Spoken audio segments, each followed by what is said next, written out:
Welcome to Chhaya's cooking gallery. নমস্কার বন্ধুরা, আজ আমি তোমাদের সাথে শেয়ার করব টক ঝাল মিষ্টি তেলে ডোবানো জলপাইয়ের আচার রেসিপি। যারা আচার খেতে পছন্দ করেন তারা কিন্তু এই সময় এই জলপাইয়ের আচার তৈরি করে সারা বছর সংরক্ষণ করতে পারবেন। তো চলুন বন্ধুরা, আমরা মূল রেসিপিতে চলে যাই। জলপাইগুলো ভালো করে পরিষ্কার জল দিয়ে ধুয়ে নিয়েছি। চারপাশ থেকে এভাবে সামান্য কেটে দেব।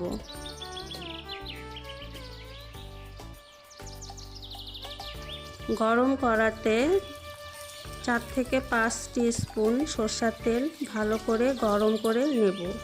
দিয়ে দিলাম 2টো শুকনো লঙ্কা, একটা তেজপাতা, 1 টিস্পুন গোটা পাঁচফোড়ন আর 6 থেকে 5টা রসুনের কোয়া।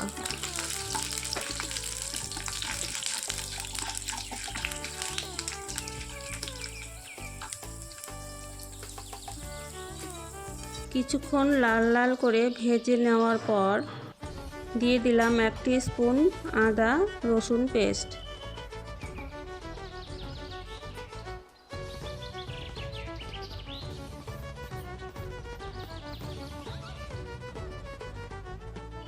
হলুদ 1/2 টিস্পুন, শুকনো লঙ্কার গুঁড়ো 1/2 টিস্পুন, ধনে গুঁড়ো 1/2 টিস্পুন। এবার বিট নুন দেব 1 টিস্পুন।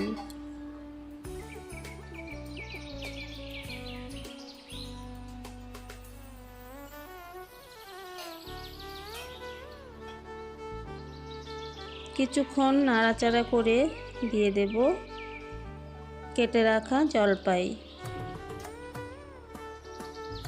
বন্ধুরা, জলপাইয়ের এই আচারে কিন্তু আমি একদম জল ব্যবহার করব না, পুরো রান্নাটাই লো ফ্লেমে করব। আর এখানে সর্ষে বাটাতেও জল আছে, আবার চিনি থেকেও অনেকটাই জল উঠবে, তাতে জলপাই সেদ্ধ হয়ে যাবে।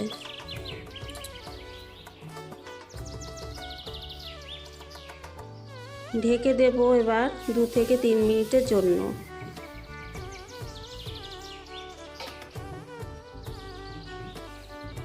ঢাকনা উঠিয়ে প্রায় 1/2 কাপ চিনি দিয়ে নাড়াচাড়া করে আবার ঢেকে দেব।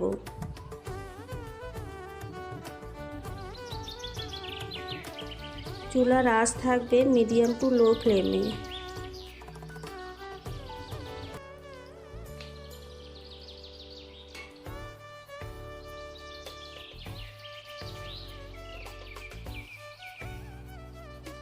বন্ধুরা, আমার এই রেসিপি ভালো লাগলে প্লিজ লাইক শেয়ার সাবস্ক্রাইব করে দেবেন।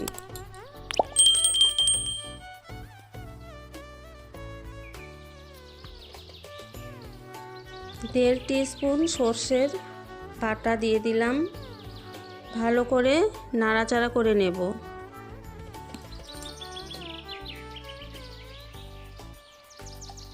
সবশেষে দিয়ে দেব 1 টিস্পুন ভাজা পাঁচফোড়নের গুঁড়ো,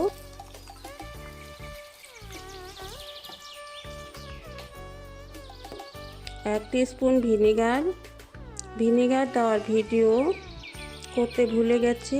ভিনেগার দিলে জলপাইয়ের এই আচার প্রায় 1 বছর পর্যন্ত সংরক্ষণ করা যায়।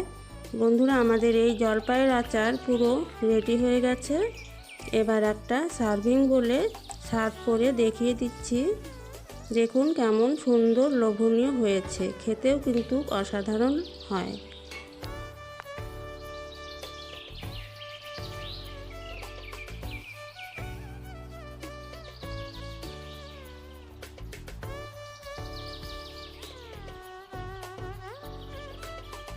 আমার আজকের রেসিপিটি ভালো লাগলে অবশ্যই লাইক ও শেয়ার করো, আর চ্যানেলটি প্লিজ সাবস্ক্রাইব করে রেখো।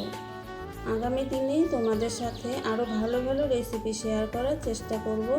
ভালো থেকো সকলেই, ধন্যবাদ।